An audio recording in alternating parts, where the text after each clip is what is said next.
తెలుగు చిత్ర పరిశ్రమ గురించి పేరు ఎత్తగానే మనకు మొదటగా ఎన్టీఆర్ గారి పేరే గుర్తుకొస్తుంది.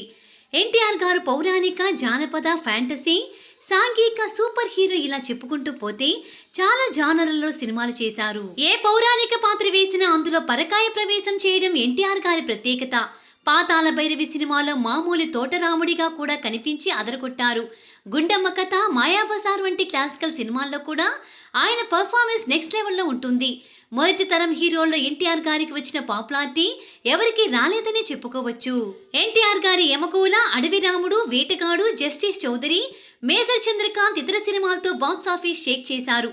ఈ లెజెండరీ యాక్టర్ టైంలో ఏఎన్ఆర్ గారు, శోభన్ బాబు గారు, సూపర్ స్టార్ కృష్ణ గారు, కాంతారావు గారు తదితరులు కూడా రాణించారు. కానీ ఎన్టీఆర్ గారిని బీట్ చేయలేకపోయారు. ఆ కాలంలో ఎన్టీఆర్ గారిని కింగ్ అనే చెప్పవచ్చు. ఎన్టీఆర్ గారి తర్వాత మళ్ళీ అంతటి పేరు వచ్చింది ఒక చిరంజీవి గారికనే చెప్పుకోవచ్చు. ఎన్టీఆర్ గారి తరం ముగిశాక చిరు సినిమా ఇండస్ట్రీలో అడుగుపెట్టారు. బ్రేక్ డాన్స్లతో, ఇంటెన్స్ ఫైట్లతో, మాస్ డైలాగులతో చిరంజీవి గారు తెలుగు సినిమాని వేరే లెవెల్కి తీసుకెళ్లారు. తెలుగు చిత్ర పరిశ్రమ చిరంజీవి గారికి ముందు, చిరంజీవి గారికి తరువాత అనేలా మారిపోయిందంటే అతిశయోక్తి కాదు.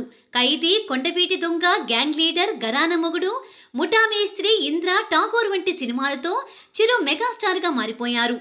టాలీవుడ్ సెకండ్ జనరేషన్ టైంలో చిరుతో బాలకృష్ణ, నాగార్జున, వెంకటేష్ బాగానే పోటీ పడ్డారు. కానీ చిరు రేంజ్ లో మాస్ ఫ్యాన్ ఫాలోయింగ్ మాత్రం సంపాదించుకోలేకపోయారు.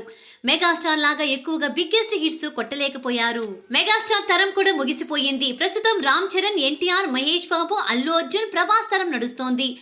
వీరందరూ మంచి హిట్స్ అందిస్తూనే ఉన్నారు. భారీ ఫ్యాన్ ఫాలోయింగ్ కూడా వీరి సొంతం. కానీ ఈ తరంలో ఎవరూ కూడా సింగిల్ టాప్ హీరోగా నిలవలేకపోతున్నారు.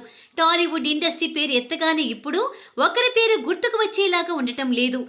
చిరు, ఎన్టీఆర్ రేంజ్ లో వీరు ఛాలెంజింగ్ పాత్రలు, సెన్సేషనల్ హిట్స్, ట్రెండ్ సెట్టింగ్ సినిమాలు బ్యాక్ టు బ్యాక్ చేయకపోవడమే కారణమై ఉండొచ్చు. మళ్ళీ ఒక ఎన్టీఆర్ గారు, చిరంజీవి గారు లాంటి పేరు తెచ్చుకునే హీరో తెలుగులో పుట్టడేమో అని ఆయా హీరోల ఫ్యాన్స్ అభిప్రాయపడుతున్నారు.